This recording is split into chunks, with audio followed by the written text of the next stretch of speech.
Bismillahirrahmanirrahim. Allahumma salli ala Sayyidina Muhammad wa ala ali Sayyidina Muhammad. Bertemu lagi dengan kami Hidayat Nur Wahid. Kami akan menemani waktu Anda beberapa menit ke depan. Terima kasih. Bismillah walhamdulillah, bertemu lagi dengan Hidayat Nur Wahid dan kami akan menemani waktu Anda yang berharga beberapa menit ke depan. Sebelumnya kami katakan bahwa tidak ada maksud untuk menggurui dan ini hanya untuk menyebarkan keilmuan dan warisan anak cucu dan syukur-syukur Anda senang dengan video ini.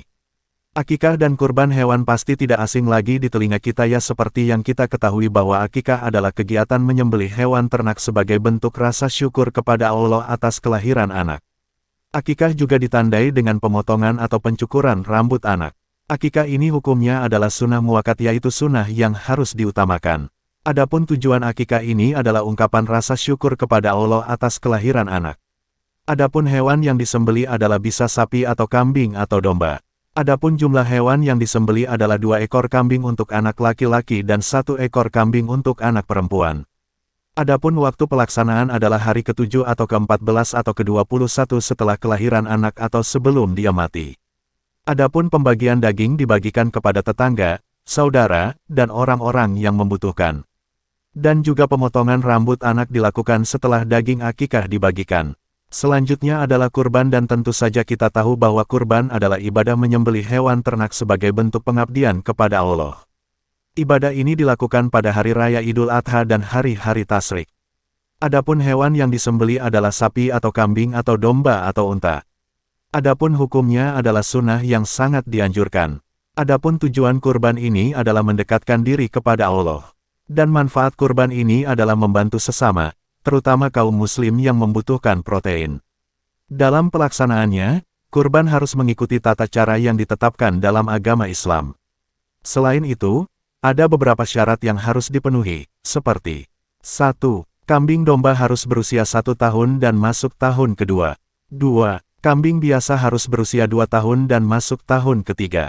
3. Unta harus berusia 5 tahun dan masuk tahun ke-6. 4. Sapi harus berusia 2 tahun dan masuk tahun ketiga. Setelah disembelih lalu daging hewan kurban dibagikan kepada 1. Keluarga, 2. Tetangga, 3. Orang-orang yang membutuhkan. Lalu masuk ke pembahasan inti kita adalah apakah saat hari Idul Adha diperbolehkah akikah sekaligus untuk kurban. Terjadi perbedaan pendapat ulama Syafi'iyah tentang ini, yaitu menurut Imam Romli 1 kambing boleh dan cukup bila diniati untuk akikah sekaligus kurban, meskipun menurut Imam Ibnu Hajar tidak menganggapnya cukup. Di dalam kitab Ismit Al-Ain halaman 77 yang artinya adalah apabila seseorang meniati akikah dan kurban, maka tidak hasil kecuali 1 niat menurut Imam Ibnu Hajar dan bisa hasil keseluruhannya menurut Imam Muhammad Ramli. Jadi ada yang mengatakan boleh dan ada yang mengatakan tidak boleh.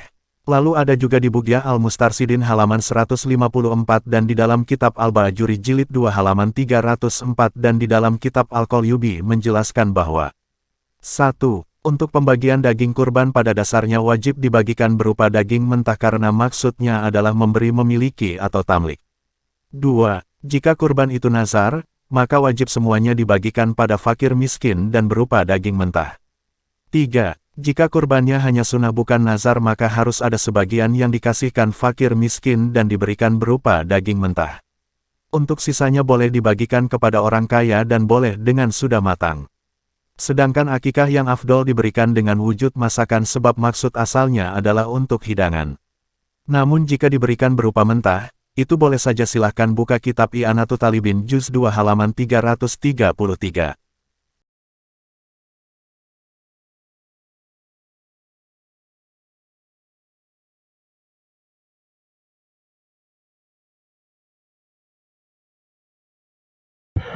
Terima kasih banyak.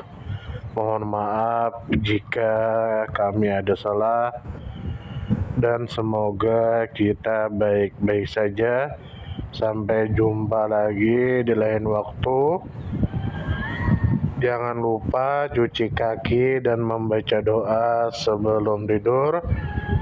Assalamualaikum warahmatullahi wabarakatuh.